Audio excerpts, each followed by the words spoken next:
Parang bahay na rin to. Huwag ka na ditong ano. Diba? Parang sa'yo, sa akin, sa'yo na rin. Wow! Alam mo yun? Tulungan ka na po niya kaya. Huwag na ba?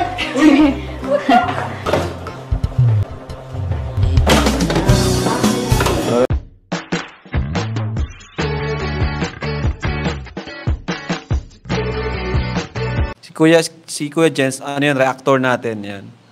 Official reactor. Hello mga kalingap, isang maulang araw nga po dito sa Daet mga kalingap. Isang magandang araw po para po sa lahat po ng taga-suporta ng Butim Kalingap at sa lahat ng nag-aabang sa ating reaction video. Maraming po salamat and welcome back po. Ating channel is Kuya Jens. So kung bago ka lang po sa aking YouTube channel, please don't forget to like, comment, share, and subscribe sa ating mga video. At syempre huwag po natin kalimutan suportahan ng Butim Kalingap sa pangunguna ni Kuya Val Santos Matubang at Ed Vlog at syempre Kalingap Prab.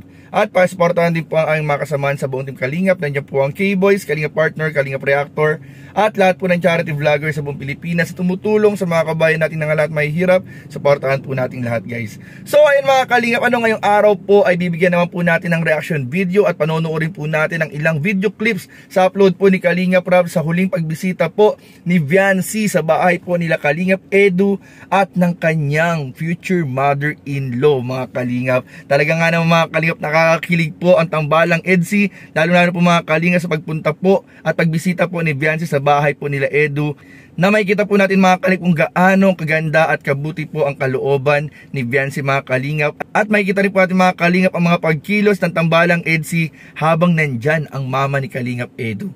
So ano pa hindi natin mga Kalingap, tara panoorin po natin at bigyan natin ng reaction video in 5, 4, 3, 2. Ma, may kanin dyan? Ulam? Gutom na eh. Gutom na si Viancy eh.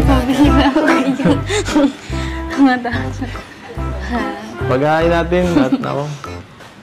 Bawal ito mapagutuman ay. Dadabog ito. Ano gusto mo ulam? Para mapaghainan na. Hindi po kayo nagkain na. Oo nga. Seryoso naman ah. Bakit? Naiya po tuloy mo ano. Okay lang, huwag kumaya. Huwag kumaya kay mama.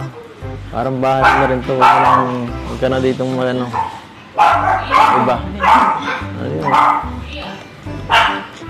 Parang sa'yo, sa akin, sa'yo na rin. Wow! Alam mo yun? Baka gusto mo, magpahinga ka muna. Baka pagod-pagod ka pa. Kanina ka pa yata naglalayas doon ay labasan. Gusto mo matulog sa kwarto? Hindi po. Ayun naman. Pwede. Oh. Dalawang ano dyan, higaan sa kabila. Oh. Pwede sa kapatid ko. Gamitin mo muna. Oo nga. Pag ginagab ka, pwede ka makitulog dyan. Oh. Huwag ka mahiya. Ano ba? Para naman tong others. Hindi ka naman ibang tao eh. Pwede ka makapagsalita dyan. Ano? Feel at home, Viancy. Ha? Kabahan po ako sa inyo. Kabahan ka saan? Kaya po kayo, Tita Eileen. Huwag kaya kay mother. Dapat nga mapagkilaan ako eh. Mapagkilala ka pa. Huwag ka maya. Ano lang yan? Bugay po na lang. Ha?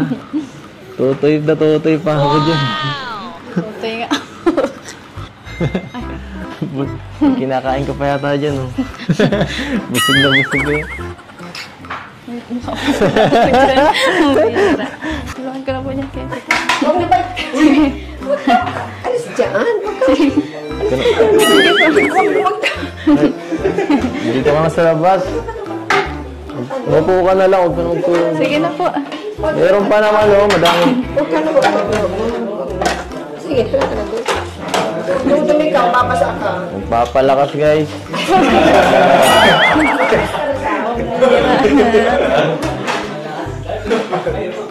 Puka na lang oh. Puka na lang. Lagay po yung dami po tayo. Diyan ka na lang oh. Puka na lang.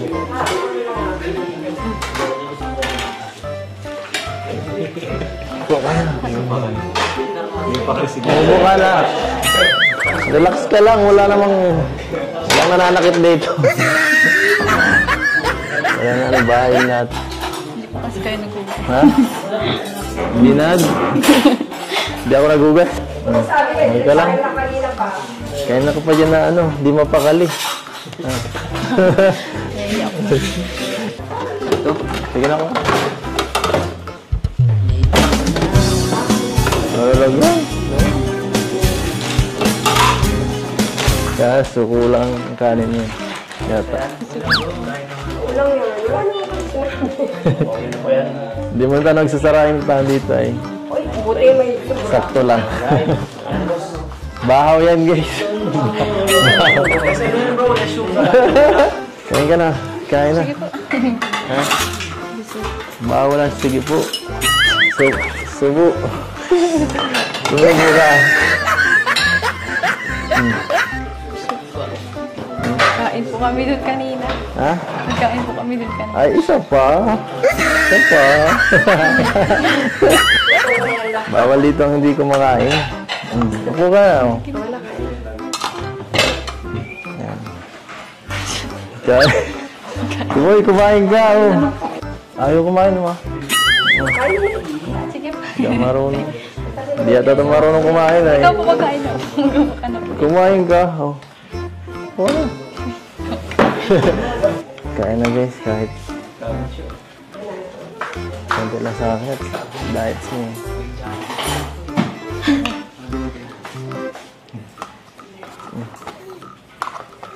Yan. Tutong. Ha? Tutong na ba ganyan?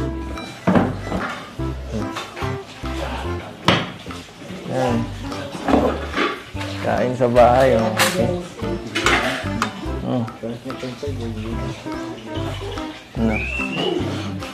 Pati kayo kumain. Kaya kayo Ano, titipigan mo lang ba yan? Ha? O gusto mo, magpasubo ka pa. Kumain ka na, uy. Hindi ka tayo gawa mo din. Ako naman po. Wala. Hindi yan magsasaraling subo sa iyo. Ang kain mo. Oh. Kakainin mo, susubukan kita. O, sige na.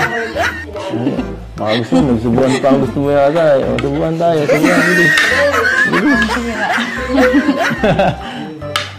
Kaya na po tayo dito.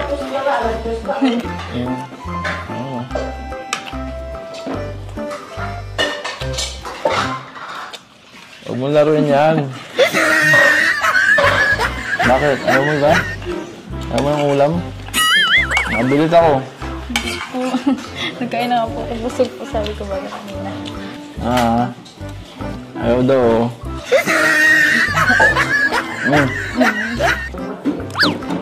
Subo lang. Sarap. Sarap no? Sarap no? Siyempre, palagi mo kong pinapaan sa inyo. Pinapakain, pinapamerienda, di ba? Ayan, kunting ano naman. Pambawi sa mga ginagawa mo. So ayun mga kalingap, sabi na nga po talaga mga kalingap ang banding at kilig moments po ng Tambalang EDSI hanggang sa pagpunta po nila Viancy at ni Kalingap Edu sa bahay po nila ay talaga makikita po natin ang mga linyahang nakakakilig, mga banat po ni Kalingap Edu, lalong-lalo po mga kalingap na sinabi po niya kay Viancy na kung ano daw po yung kanya ay kay Viancy din po. Ay grabe, parang conjugal property na rin po mga kalingap. Talaga naghahanda na rin po mga kalingap ang Tambalang EDSI na on the way na rin po sa totohanan talaga mga kalingap. At makikita nga rin po natin kung gaano kabuti, kabait po si Viancy na nakita po natin yung pag-assist po niya sa mama po ni Kalingap Edu. Talagang hindi po niya mapigilan yung sarili niya na tumulong kasi alam po niya na may mga parang hinuhugasan, mga hugasin ay talagang hindi po niya maiwasang mag-volunteer po mga kalingap. Hindi po niya naiwasan mag-volunteer at talagang tumulong. Subalit syempre bisita, hindi po talaga siya papatulungin. Di ba po, alam naman po natin mga Pilipino tayo talaga ganyan kusang masisipag at matulungin talaga mga kalingap. Lalo na kay Viancy, nakita po natin yung isang magandang ugali po ng pagiging dalagang Pilipina at isang Pilipino na pagiging matulungin po. Grabe po mga kalingap. At tungkol nga po pala mga kalingap sa thumbnail po natin, meron po tayong isang malaking announcement mga kalingap, isang malaking announcement po na inaabangan. Anumang araw ngayong linggo ay meron pong isang malaking announcement na dapat po ninyong tutukan at antabayanan dahil sobrang gugulat po talaga mga kalingap sa lahat ng mga taga-suporta ng buong Team Kalingap. At nga pala mga kalingap, ayabol ko lang din na yung kapansin-pansin po na pagtapik ni Kalingap Edo sa balikat ni Viancy ay grabe po, nagpapakita po ng assurance na talagang secure po niya. Every time nakasama po niya si Viancy ay wala pong dapat itong ipag-alala dahil nandiyan si Kalingap Edo. Grabe mga kalingap, talagang kitang-kita po natin na talagang tanggap na po si Viancy sa bahay po nila Kalingap Edo at ng kanyang future mother-in-law, ang mama po ni Kalingap Edo. Talagang tanggap na po si Viancy. So yun lamang po mga kalingap at maraming po salamat sa inyong panunood. Please don't forget to like, comment, share, and subscribe sa ating mga video. Maraming po salamat. God bless. Bye-bye.